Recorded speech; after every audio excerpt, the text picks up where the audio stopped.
Law and order అనేది compromise అయిపోయింది friend, అడ్డగోలుగా. జ్యుడిషియల్ ఆఫీసర్స్ని గెరావ్ ఇలా దమ్ము ధైర్యాలు చూడండి మీరు. ఈ స్ట్రెస్ టెస్ట్ చేస్తుంది ఎవరు? మమతా బెనర్జీ కాదా? అంటే కోర్టు యొక్క అథారిటీనే మీరు ఛాలెంజ్ చేస్తారు. ఇది కోర్టు ధిక్కారణ అవుతుందా కాదా? In fact it is an institutional attack. దీన్ని జ్యుడిషియల్ ఫంక్షన్ని అబ్స్ట్రక్ట్ చేయనీకే చేస్తున్నారు అని చెప్పి క్లియర్ కట్గా మాట్లాడుతున్నారు. ఎంత? 2,50,000 మంది సెక్యూరిటీ పర్సనల్ పనిచేస్తున్నారు. ఇన్ని యూనిట్లు చేస్తే కూడా వాళ్ళు గెరావ్ చేస్తున్నారంటే ఎంత బరదిగిచ్చిండ్రో చూడండి. వాళ్ళ కాంగ్రెస్ పల్లెత్తు మాట మాట్లాడతలేదు దీని మీద. మమతా బెనర్జీ మళ్ళా దీదియా డాయనా? నేను మిమ్మల్ని అడుగుతున్నా. Gautam Model School, Sun City branch, admissions are open for 2026. No admission fee, free school uniform and also bus transportation available for nursery to 10th class. Hurry up. Address: Sun City branch opposite Kasturba Trust. Limited seats. Contact us now 8121573123 and 8977113123. I-PAC మీద దాడులు జరిగినాయి కదా, అంటే ED దాడులు జరిగినాయి కదా. I-PAC మీద ED దాడులు జరగగానే ఇక మమతా బెనర్జీ అయితే గాయ గత్తర మొదలెట్టింది. మొదలెట్టి బెంగాల్లో కంప్లీట్గా పరిపాలన లా అండ్ ఆర్డర్ అనేది కాంప్రమైజ్ అయిపోయింది ఫ్రెండ్, అడ్డగోలుగా కాంప్రమైజ్ అయిపోయింది. మాల్దా ఇన్సిడెంట్ దగ్గర మనం తీసుకొని చూస్తే రూల్ ఆఫ్ లా అనే దాన్ని కంప్లీట్గా స్టేట్ అకౌంటబిలిటీ లేకుండా నడిపిస్తుంది. లా అండ్ ఆర్డర్ అనేది స్టేటే కదా చూసుకోవాల్సింది.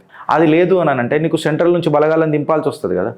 ఎప్పుడైతే లా అండ్ ఆర్డర్ ఫెయిల్ అయిందో, అది సుప్రీంకోర్టు యొక్క వార్నింగ్ తర్వాత కూడా లా అండ్ ఆర్డర్ ఫెయిల్ అయింది చూడు. అంటే ఇన్సిడెంట్ ఏమైంది గిరీష్ మాల్దాలా అని చెప్పి చూస్తే జ్యుడిషియల్ ఆఫీసర్స్ ఎవరైతే ఉంటారు కదా వాళ్ళని గెరావ్ చేసిండ్రు మాల్దాలా. మమతాకి ఎంత కావరమో చూడుర్రు మీరు, మమతా బెనర్జీకి. మళ్ళీ ఇది కావరం అనకపోతే ఏమంటారు? జ్యుడిషియల్ ఆఫీసర్స్ని గెరావ్ ఇలా దమ్ము ధైర్యాలు చూడుర్రు మీరు. ఏం చేస్తున్నారు అని అంటే ఎలక్ట్రల్ రోల్ ఏదైతే మన వాళ్ళు రివ్యూలు చేస్తున్నారు కదా దాన్ని చెయ్యొద్దు అని చెప్పి గెరావ్ చేసిరు. సుప్రీంకోర్టు చెప్పినాక, అంటే సుప్రీంకోర్టుకి డైరెక్ట్గా విరుద్ధం పోయినట్టే కదా. అంటే సుప్రీంకోర్టు ఇప్పుడు మళ్ళీ ఇంటర్వెన్షన్ కావాల్సిందే కదా. ఇది పొలిటికల్ ఈవెంట్ అని చెప్పి మళ్ళీ బద్నాం చేస్తారు. కాన్స్టిట్యూషనల్ రాజ్యాంగబద్ధంగా స్ట్రెస్ తీసుకొస్తుంది ఎవరు? ఈ స్ట్రెస్ టెస్ట్ చేస్తుంది ఎవరు? మమతా బెనర్జీ కాదా? అసలు ఏం జరిగింది అని చెప్పి మాట్లాడితే, గ్రౌండ్ ఇన్సిడెంట్ దగ్గరికి మనం పోయి మాట్లాడితే ఓటర్ లిస్ట్ని వెరిఫై చేస్తున్న జ్యుడిషియల్ ఆఫీసర్లని గెరావ్ చేసిండ్రు, వాళ్ళని బందీలు చేసిర్రు, హాస్టేజ్ తీసుకోనికి ప్రయత్నం చేసిండ్రు. ఆడ మీకు వైలెన్స్ రిపోర్ట్లు కనబడ్డాయి, సైకలాజికల్ ఇంటిమిడేషన్. బిడ్డ నువ్వు చేస్తావా? ఎలక్షన్ల తర్వాత నువ్వు ఉంటావా?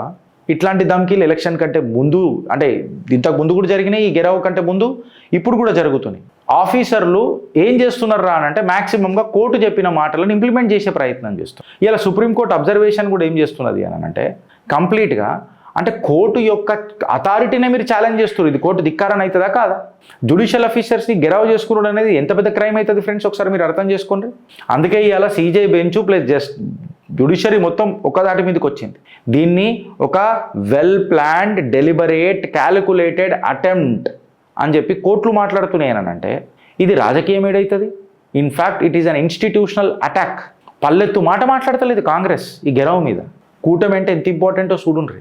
కూటమి అంటే వీళ్ళు భారత్ కూటమిలు ఎప్పుడు లేరు, వీళ్ళ రాజకీయ కూటమే వీళ్ళకి ఇంపార్టెంట్. క్రిమినల్ కంటెంప్ట్ ట్రిగర్ అయింది, అప్లికబుల్ లాస్ అన్నీ అవుతున్నాయి. దీన్ని జ్యుడిషియల్ ఫంక్షన్ని అబ్స్ట్రక్ట్ చేయనీకే చేస్తున్నారు అని చెప్పి క్లియర్ కట్గా మాట్లాడుతున్నారు. దీన్ని కోర్టు యొక్క అథారిటీని పాతాళానికి తొక్కే ప్రయత్నం చేస్తున్నారు. ఇది ప్రొటెస్టెడ్ అవుతుంది ఫ్రెండ్స్, ఇది కంటెంప్ట్ ఆఫ్ కోర్ట్ అవుతుంది, ఇది కంటెంప్ట్ ఆఫ్ కోర్ట్ అవుతుంది. మనకి లా అండ్ ఆర్డర్ అనేది కంప్లీట్గా చేజారిపోయింది. ఆడ ఇలా చీఫ్ సెక్రటరీ మాట్లాడతలేడు, డీజీపీ మాట్లాడతలేడు, డిస్ట్రిక్ట్ మెజిస్ట్రేట్ మాట్లాడతలేడు, ఎస్పీ మాట్లాడతలేడు. అడ్మినిస్ట్రేటివ్ లెవెల్లో మొత్తం అంతా ఎక్కడికక్కడ సివిల్ అడ్మినిస్ట్రేటివ్ ఫెయిల్యూర్ కనిపిస్తుంది, పోలీస్ ఫెయిల్యూర్ కనిపిస్తుంది. పూర్ అడ్మినిస్ట్రేషన్ కనబడుతున్నప్పుడు రక్షక బలగాలు, సెంట్రల్ బలగాలు దిగాలనా వద్దా? ఇలా కోర్ కాన్స్టిట్యూషన్ క్వశ్చన్ ఏమున్నది అని అంటే జ్యుడిషియల్ ఆఫీసర్లను నువ్వు భయపడియొచ్చా? వాళ్ళ పనులు చేసుకోనీకే వాళ్ళని నువ్వు ఆపొచ్చా? జ్యుడిషియల్ ఇండిపెండెన్స్ కొలాప్స్ అవుతుందా లేదా? మళ్ళీ ఎలక్ట్రల్ ఇంటిగ్రిటీ ఏడికైనా వస్తుంది ఫ్రెండ్స్, నేను అడుగుతున్నా. ఎలక్షన్లు సాఫీగా ఎట్లా జరుగుతాయి? మళ్ళీ నువ్వు రాజ్యాంగాన్ని తుంగలు దొక్కుతున్న మమతా బెనర్జీ పైన పల్లెత్తు మాట కాంగ్రెస్ మాట్లాడతలేదు. మళ్ళీ ఇది రాజకీయాలకు అనుకూలంగా ఉందా లేదా విరుద్ధంగా ఉందా? ఇలా నేను అడుగుతున్నా ఫ్రెండ్స్. ఎప్పుడైతే జ్యుడిషియల్ ఆఫీసర్సే సేఫ్ ఉండరో కాన్స్టిట్యూషన్ థ్రెట్లో ఉండదా ఫ్రెండ్స్? వీడికి ఆగిపోయిందా అంటే వీడికి ఆగలే పంచాయతీ. మమతా బెనర్జీ మీద మామూలుగానే కన్నేసి ఉంటుంది దేశం మొత్తంలో, ఎందుకంటే చొరబాటుదారులకు జాగరిస్తుంది. మరి కంప్లీట్గా ఎలక్షన్ కమిషన్ ఒక లార్జెస్ట్ ఫోర్స్ని డిప్లాయ్ చేసింది. 2,500 కంపెనీలను అడిగింది సాఫీగా జరగాలంటే ఎలక్షన్స్. ఆల్మోస్ట్ 200, 2300 కంపెనీలను పంపించింది. సుమారు 2.5 lakh security personnel will be deployed across West Bengal. ఎంత? 2,50,000 మంది సెక్యూరిటీ పర్సనల్ పనిచేస్తున్నారు. అందులో 250 సిఆర్పిఎఫ్ కంపెనీలు ఉన్నాయి, 120 బార్డర్ సెక్యూరిటీ ఫోర్సులు ఉన్నాయి, 47 ఐటీ బీపీలు ఉన్నాయి, 46 ఎస్ఎస్బీలు ఉన్నాయి, 37 సిఐఎస్ఎఫ్ యూనిట్లు ఉన్నాయి.